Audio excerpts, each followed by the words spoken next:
Ubusin ko na lang to kasi masisira na, oh. Ayan na na. Lalagyan ko yan. Yung ating lulutuin today, malunggay na naman si tayo. Ay, yung kailan ko pa ba binili to? Sabado? Ay, Sabado. Biyernes. Biyernes pala.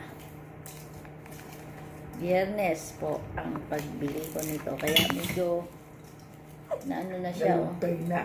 Nanguluntoy na. Pero still, good pa rin. Sipin mo galing Hawaii. O, diba? Mga kumalunggay galing Hawaii. Kasi yung kapatid ko nga dami niyan inanong buto, hindi pa Ano ba?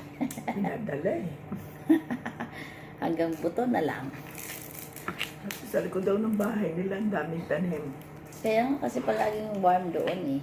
Kaya mas maganda magtanim doon kung mayroon kayong yard ng gulay. Kasi palaging warm. But anyway, yan, luluto tayo ng isdang bisugo. Or nakalimutan ko pangalan, no? Red, Snapper. no, hindi po. Red ba yun? Yes. Nandoon yun eh, sa resibo. Ay, o nga pala. Sabi ko, paano hindi ako nalista? Yung palang yung binili ko sa sa Sipon. oo. Hindi ko nalista dun sa aking Uy. notebook. Tumigil lang ako dito ni visit na aso si Pan. Hindi ko pa siya talaga. Saan na ba? Nasa labas? Diyan pala eh. But anyway, yes. Luluto tayo nun. Para makahigop na naman si atin ng sabaw. Kasi dapat lutuin ko nung either nung Friday, pero nawala na ako sa mood. Tapos Saturday, lalong hindi. Kaya ito, today, okay na ako. Kaya lutuin natin to lahat ng malunggay. Kasi wala namang, pwede naman to i-save ko dahil sa tinulang manok, Pero, ay, puro na lang kami manok. Lilipad na kami puro sa manok. Mga dear. Kaya,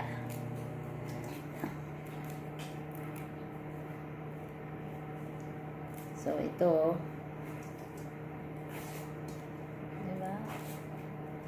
Kakatawan nila, diba, sabi, paano mo hugasan yung malunggay pag ganito? Diba? Lalo na sa atin, kasi pagkatanggal, minsan hugasan habang ganito pa. Pero ito kasi, natatanggal na. Pahugasan mo yan, mas lalong wala ka nang ma-save. So, tanggalin mo na lang muna sa tangkay. Tapos, ilalagay ko rito sa may strainer. Tapos, hugasan siya. Ganyan.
Lagyan natin ng konting bitchin, mga dear. Kung gusto nyo mag-bitchin, konti lang naman.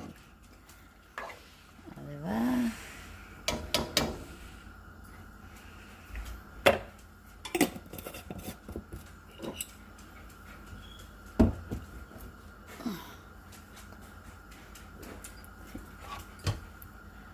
Pa natin ulit.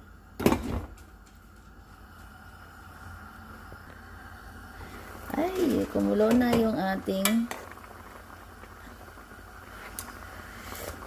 Ay, perfect.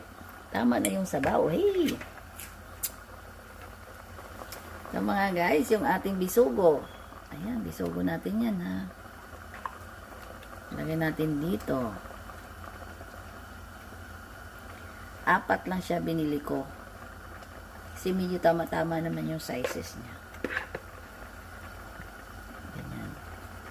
Lagyan natin ng maraming igagano natin. No? Ganyan.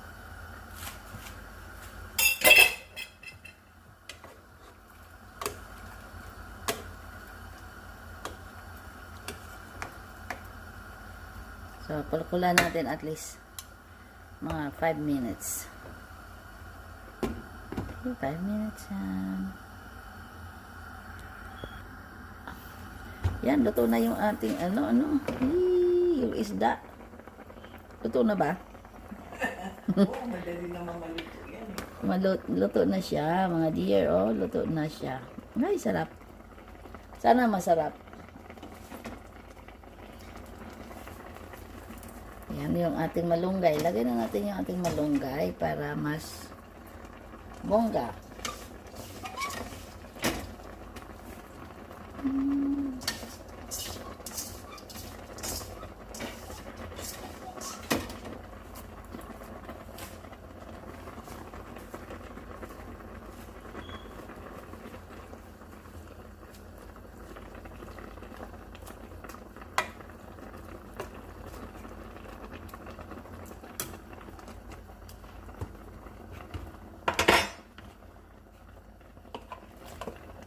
Ayan, may sibuyas tayo pahabol dyan. Uy, sarap ng higop ko ngayon ito. Pang kasi bisugo, di ba, mas maganda sa ating kalusugan. Dahil mahamahal. Tagal na, sa Pilipinas. Diyos ko, ilang 30 years. Kaya nga nakita ko kasi ito, sabi ko mukhang fresh siya. Wait, so you know when you get the vaccine, you're not completely immune to the cold. Yan, luto na yung ating tinakpan ko lang ng few minutes.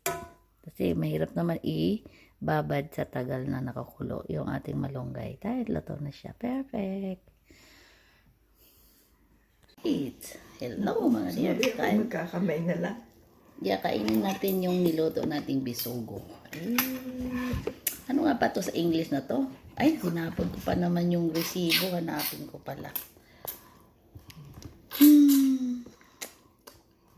Doon yung pangalan nun. Kasi Sarap yung ulo. diba? Sarap din malunggay mga dear, diba?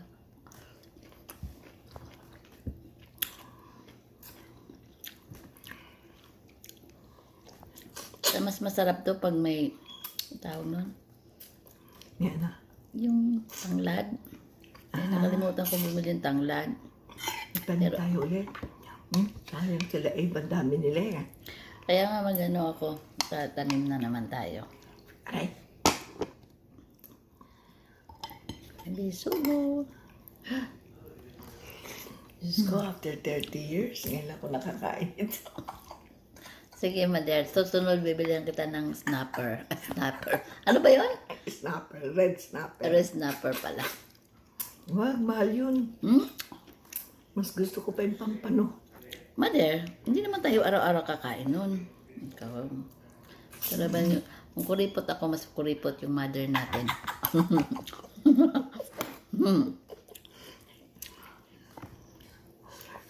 Yes, my dear.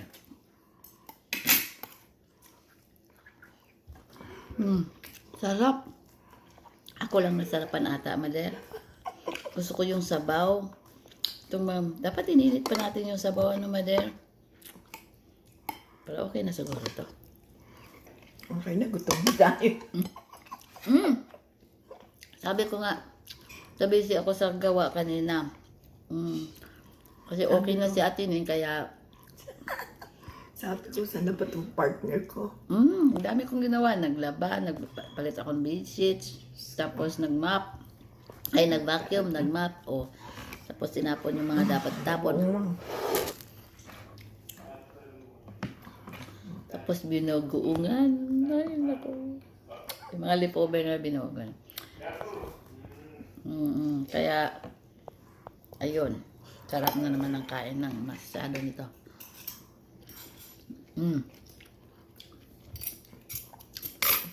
Pero kaya nga gusto ko talaga mag-ano nito. Magkutsara kasi yung sabaw. Hindi baka matinik eh. Pag kami ng kamay, ano, yun na nga.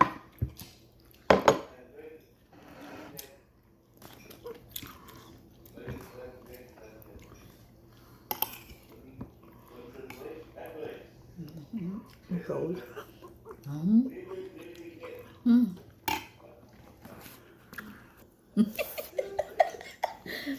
Ito si Mother, hindi niya inubos yung kanyang bisugo. Kasi nabusog na daw siya. Dami kasi siyang ulam eh. Dami ko buming ulam, yung mga leftover baga. Pero gusto kasi ko namang Sayang. yung sabaw. Initin ko rin yung ulit yung mamaya. Masarap. Kung hindi tayo, busog na. Busin ko na lang yung kanin, mga diya. Ay, nako. Sinabi, tingnan mo. Then, nandito yung lahat, yung mga Pero basta ng buhay ko ata, ngayon lang ako kumain ng bisugo. Really? So, ikaw 30 years. Akin, nandiyan yung na yun. Yung isda mo. Ako, ngayon lang ata, hindi ko Dances ko, di ba sa probinsya? Ang dami sa probinsya eh. Hindi. Probinsya Sariwa pa hindi naman kami maka-afford nito Mader. Ba't mahal ba yan doon? Hindi ah. Mahal ang bisugo. 400 per pound. 450. Kilo yun. Kilo pala. Ay, 1 kilo naman ilang piraso lang naman yun. 400 ba o 300? Basta ganun. Marami yun. Kasi yun ang binibili ni mga kapatid ko para sa tatay ko.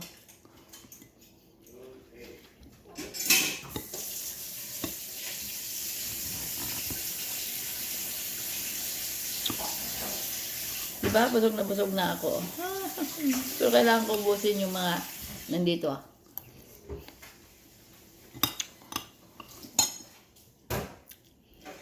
Thank you for watching. Happy vlog, happy eating. Yun ang simple life natin eh. Pero minsan-minsan naman.